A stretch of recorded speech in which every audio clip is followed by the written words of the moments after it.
Hey everybody, my name's IconNick, known as Nick, but people call me IconNick. Pun is right there. This is the very first episode I'm doing for my podcast that I'm starting. It's all things iconic, ironically, which we talk about pretty much anything that has to do with comic books, superheroes, or anything that's related to pop culture. This is my first time, so bear with me. But one thing I do want to start talking about, since it's recently come out, is the new X-Men 97 show. I did grow up with it. I was born in the late 90s, so the show I think ended more or less like a few years. I do remember watching it in the early 2000s when I was a little kid, and the show has like impacted me in like multiple ways. So the fact that the show came back is X-Men 97, and I've been watching all the episodes. So today I'm going to talk about each episode in my honest opinion of what was very iconic, or things that I dislike or do like. But yeah, if you want to just take a quick listen. So the first two episodes that I watched with it was like very epic. I did not expect to be like very drawn in and feel like a kid again for like a Saturday morning cartoon kind of style. I will say this show made Cyclops very likable. A lot of people don't know, unless you read the comics, Cyclops is a bit of I would say a bit of a tight screw. He's very like, I won't say strict. The words is, I would say something like a bad word, but we won't do that. But in the show, they make him very likable. He's trying to be a leader since Charles has passed.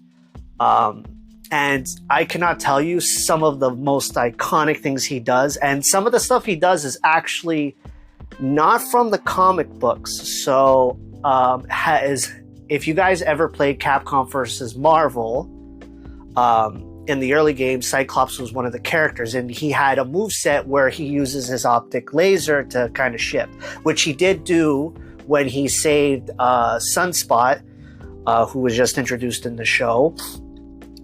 And he kind of like slide with it. I would say like that's one of like the most iconic things he did when I first saw that. And like the fact that like he kind of got captured and they were going to take his visors and he's like, no. And he's like, he did the knot thing. And honestly, it just reminded me of Borat for some reason. It just clicked.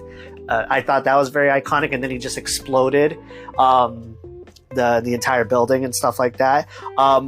The next thing that I would say that was very iconic in that episode would be the fact that they get attacked by Sentinels when they're in the X-Force jet. And Cyclops is like, everyone, all scrambled and stuff like that. And he's the only one that doesn't have like a person trying to save him. And then he just does like a massive beam right to the ground and does like the Iron Man landing pose, and then he presses his button and he's like, to me, my X-Men. And I'm like, okay, I gotta give the man props there. Gotta give him props where props are due, like I say. But we digress is kind of my catchphrase. But anyways, the next one I gotta give, who is very like the most iconic thing, would be Storm. And the fact that like Cyclops like tapped it and calls her and be like, hey, tell them the forecast, and like the lady just strikes lightning down on sand, glass, and she's just walking it, and then summons a tornado, and she's like, yeah, screw these Sentinels. And I do like how the Sentinels do call her an Omega level mutant. I don't remember in the original show they referred her to that. I can't remember. It's been a while since I watched the original show. But yeah. But another thing I want to just mention is also the fact that like this also kind of like, if you haven't watched the previous X-Men show, you could still get into the show. I just kind of let people say, like, honestly, if you watch the last episode of the last season, so you understand like what they're talking about in the early stages, like just so like you have the gist of like Charles has spoiler alert, Charles is dead and all that stuff, but who knows. Moving forward from that, another very iconic thing was the fact that Magneto took over the X-Men and Charles left it all, his fortune and everything, to him.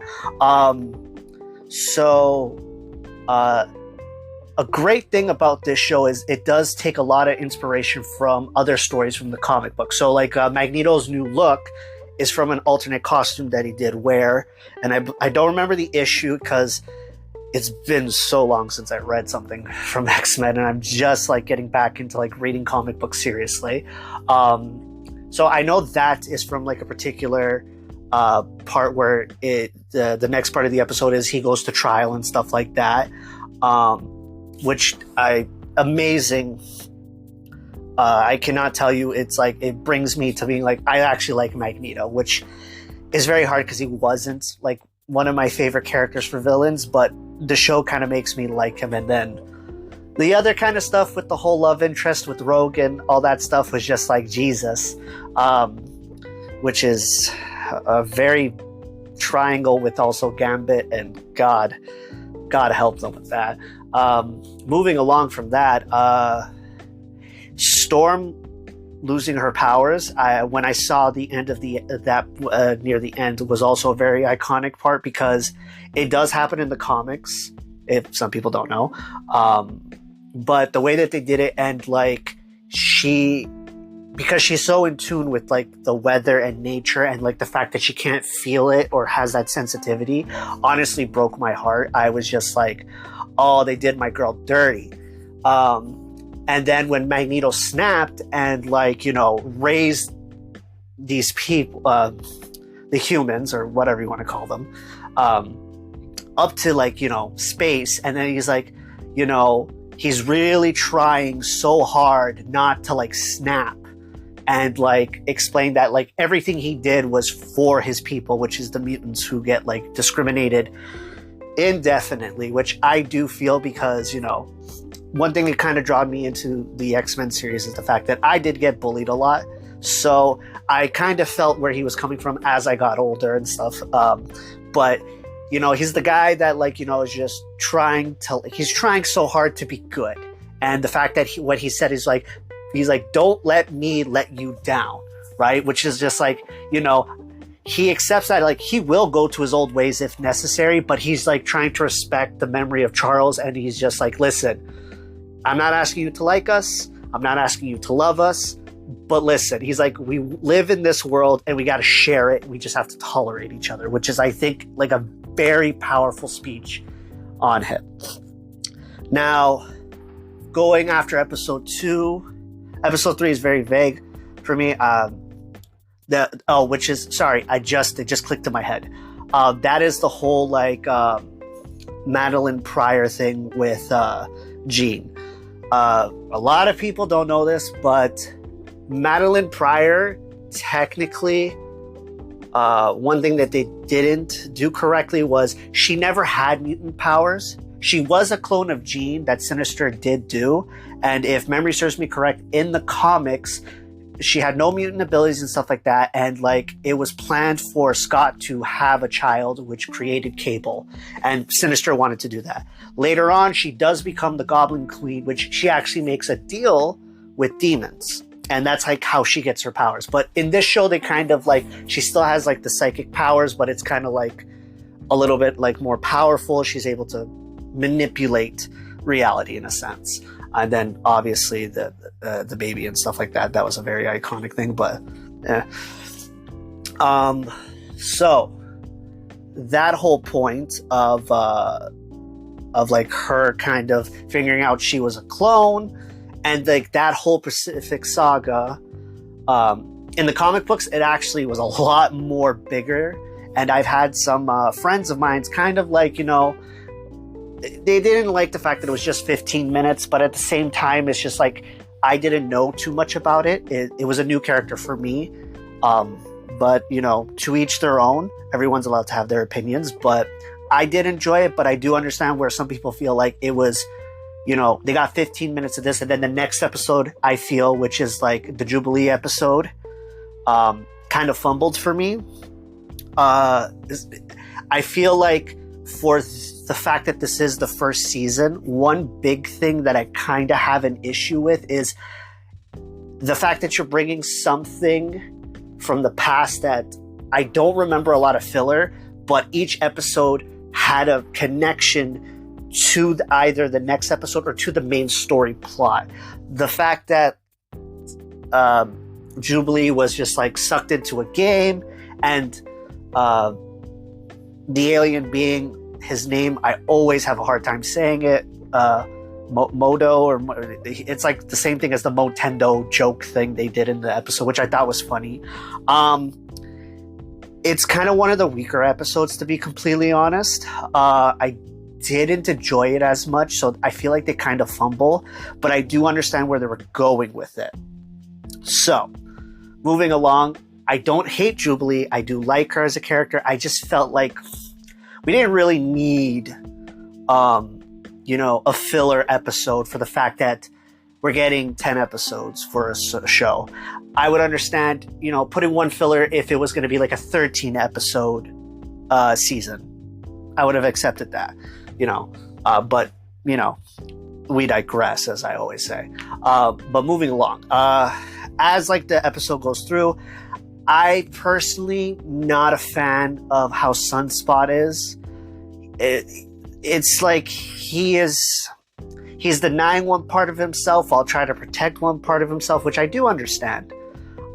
It's just like, I think the way they went about it for me personally, because he is in the comics, I know he's a little more cocky, because usually when he uses his mutant powers, he's like invulnerable.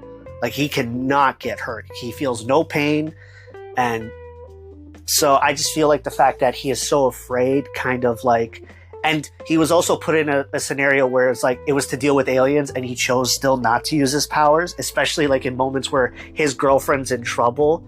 And for me personally, it's like, if I was a mutant, like, yeah, I'm going to hide my powers from my parents, but like, if the girl I like is in danger, why wouldn't I use it at the same time? Again, to each their own. So, moving from that, I feel like it's a little bit of weaker episodes. But then the next part is the life and death part 1, which is Storm and Forge. And Forge introduces himself from the previous episode where it was like a little teaser. So for those people who do not know what Forge is, he has the mutant ability to anything he needs or thinks of for like a particular situation, like he's able to like create it in a sense. He's like a super genius is the best way I could say it. But it does get more not complicated, but like he is very broken in the comics as like he progresses as a character. So he's helping like Storm get her powers back. So he builds like a machine to kind of absorb the radiation she took, to like kind of like not force, but kind of get her to react back to her powers, right? And obviously it fails.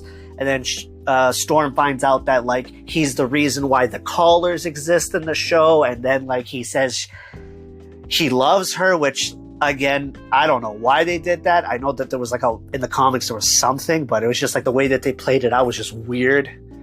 I felt like for Forge's sake, I feel like he should have like I feel like they should have written it in a way where it was like, he created the caller to help like mutants who have like abilities that are very hard to control, but he was just helping the guy and then just like, yeah, we're just nullifying mutant powers. I'm like, wow, they kind of made him seem like a very bad person, which I don't think Forge is, but again, an opinion's an opinion. But yeah, that was just weird. And then at the end of the episode, she does like become depressed because she's not connected to her powers and she's going through her stuff. I was about to swear right there. But moving forward, they do, at the end of the episode, they do get attacked by an owl, which a lot of people, some of my friends who didn't read comics, I did have to explain that because I didn't know, so I had to do some research. From my understanding, Forge comes from, Forge is a native, and his tribe was actually a tribe of shamans, and it was Forge's turn to become the next shaman to keep that being at bay because it feeds off fear and stuff like that. And that's when Forge was like, I don't believe in this because I don't believe in the spiritual stuff. And he goes into like, oh, this is actually very real. And then he kind of figures out a way to combine science with like, you know, his sage connection, I guess you could say. And that's what makes him even more broken. But that's another topic for another day. So yeah, and then that episode ends. Now we get into like a very, very hectic, and I mean a very emotional, filled with such drama, and some stuff goes down. So episode 5, I gotta say, probably like one of my favorite episodes so far.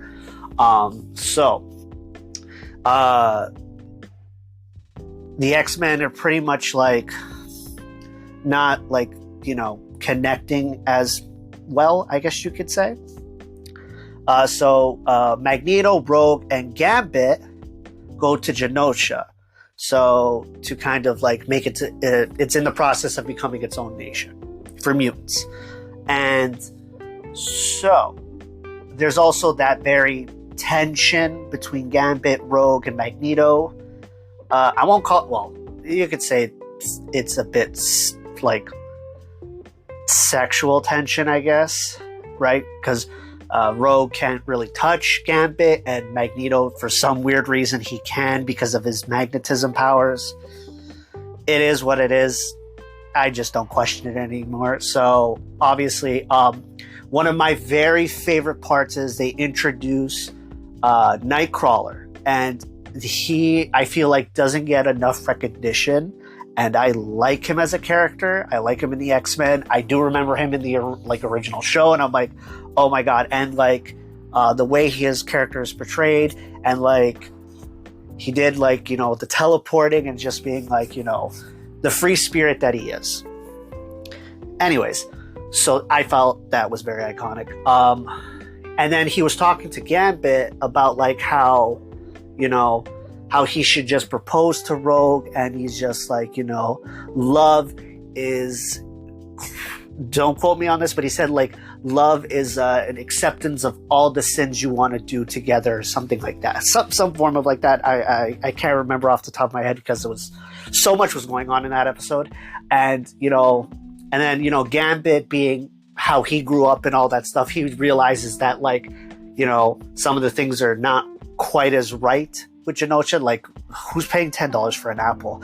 Like, oh god, that was just like, I looked at that, I'm like, okay, we're gonna just pass that. And then obviously moving forward from that, some other stuff happens. The clone of Jean, which is Madeline Pryor, shows up and kind of like says like, yo, we got to get this done. And yeah, so it is what it is. And then it cuts back to the X house, and Beast is all suited up, and then he said his little thing with his reporter, be like, oh, Blue can blush still. And I'm like, oh, man's got Riz right there. Got to give it to the Dr. Beast, as I refer to him sometimes. And one thing I do want to touch on, when Cyclops or Scott gets interviewed, and he's trying to kind of like hold himself together because he also lost his child. Forgot to mention that. And the interviewer kind of like pushes like a button I feel like you shouldn't push, because it's like, oh, what about your son? Because, you know, the humans don't realize like how much the mutants sacrifice for being a mutant, and like how the X-Men like do such great work and then just kind of get shafted. Like, he tells her straight to her face that, like, you know, the fact that they are different, that's the reason why they can do what they can do, and they tolerate it. And I thought that was very powerful, because it's just like, he's a father that he was a newly father and then had to give up his kid to save his kid, and then found out like the girl that he had a baby with wasn't the original. When did they get switched? So like, he's dealing with a lot of stuff. So I give the man some slack. And then he snaps, which I feel like any human, in the sense, not being like the fact that he's mutant, just being human is just like, you're filled with all these emotions and stuff like that. And, you know, you got to deal with it.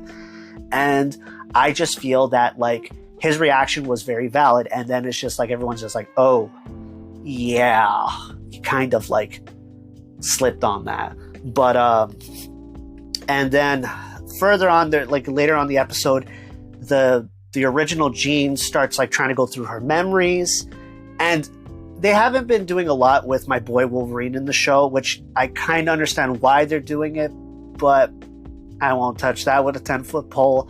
Jean makes like an honest mistake because she kind of like, you know, reads Logan's mind and she kisses him, which I was just like, ooh. And then Logan's like, you know, the man's like, no. He's like, that's a mistake. He's like, I know you're going through some stuff. We're going to move forward from that. I'm like, I got to give the man props on that. I thought that was very iconic. Moving along from that. We go back to Genosha. I know that there's like a lot of other parts, but I'm just kind of nitpicking the parts I really like. So, my boy Gambit starts dressing up with the nice white suit, and he has like the purple scarf. Man had riz. Man was rocking the drip. And, you know, the next part is he's talking to Rogue, and Rogue explains the whole backstory with her and Magneto, which I thought was like, okay, I'm like, you can explain this. And kind of gave me a little bit of like a lot of questions, because it's just like, oh wow, I'm like, you like the fact that she can like actually touch a person and the person won't die. You know, she did have like an emotional connection with him, you know, and she left him because of like all the baggage he had. And then like, you know, Gambit just tells her straight as is. He's like, you know, there's more to love than just, you know, touch. He's like, that's how much love he has for her, because he's just like, it goes beyond that. And she can't accept that at that moment. And then Gambit's just like, you know, Gambit becomes the bigger person, becomes like, you know, the man he is. He's just like, you know what? I understand, whatever. He's like, this is your choice. But he's like, we could just stay friends and like, we'll leave it at that. And then they go to the party and stuff like that. I'm sorry, when she came and she started dancing with Magneto, I looked at like when they showed Gambit, and I'm like, yo, he's just like, I can't watch this. Because like, you know, she touches him and then ends up kissing him. And, you know, it's supposed to be like, he's going to become the king and she becomes his queen. And then she realizes after like Gambit leaves, she realizes that like Gambit was right. She's like, you know, there's more to love than just physical touch, right? And then I just like questioned that. I'm like, it took you that long to figure that out, but hey, we moved from there. And then like shit hits the fan. Madeline Pryor starts feeling some psychic connection from a previous episode that, if anybody realized, she kind of had like a vision where she sensed a lot of death. And then her son, which is Cable, starts trying to like tell everyone, he's like, cut the music. He's like, you guys need to run. And I'm like, the fact that Cable's here, and I'm like, oh God, something bad's gonna happen. And lo and behold, he's just like, oh crap, I'm too late. He ends up going back to his time. And then Madeline Pryor, I keep gonna refer to Jean by accident, is like, yo, what the heck? And then big explosions, Sentinels out of nowhere, like start just, you know, blowing and, you know, taking out mutants. Pretty much it was like mutant genocide. And then like Magneto's like, you know, he says this like famous line. He's like, we're going to react now. He's like, we're not going to dwell the fact that the people we lost, but we're going to do it because we need to save the people now. Right. And, you know, it's like one of those things where he's just like, he's trying to take out these Sentinels, and then like Rogue starts getting in, Gambit, my boy Kurt gets like hurt. They're like, oh crap. And I feel like these Sentinels, prior to the other Sentinels that we see early, these Sentinels are on like some next level, like juiced up power. And then they have like a giant kaiju of Sentinel. I don't think it was Master Mold. I just think it was like a bunch of like a giant Sentinel just built that way. But some people say it was Master Mold. I could be wrong. I was just like, I thought it was just a very overpowered Sentinel. Yeah, Magneto's like, you know, trying to stop this thing, getting his ass whooped. And then like he starts like, you know, thinking back of like when he was a kid during the whole Holocaust. He snaps, grabs a train, starts whipping it at this guy. And even then, that's not like, that's not even stopping this thing. And then, like, you know, the thing starts, like, you know, trying to kill him, and then he gets caught with other mutant kids. And I believe it was Leech, his name. You know, he's using his force field. He stops Rogue from trying to help him, and Gambit's like trying to tell her, he's trying to save us. And, you know, and the giant sentinel is just shooting at him. And then he just says to Leech, I don't know if it was in German or the mutant language that they know, which is Krakoan or something like that. I think it was German, to be honest. And he's like, you know, don't be scared. And then, like, he just gets nuked in the face. And then, you know, Rogue snaps, tries to kill it. And then Gambit's like, hell no. He's like, I'm not going to let you do this alone. Man was like the master of motorcycles for some reason. Anyways, my boy does like the ultimate sacrifice, and he gets stabbed by the thing. And, you know, it's like, oh, mutant threat eliminated, whatever. And then he's like, he grins. He's like, the name is Gambit. He's like, remember it, which was the name of the episode. I'm like, okay, man just had the amazing one-liner and just referenced the episode name, most iconic. And he just turned the entire Sentinel into a bomb.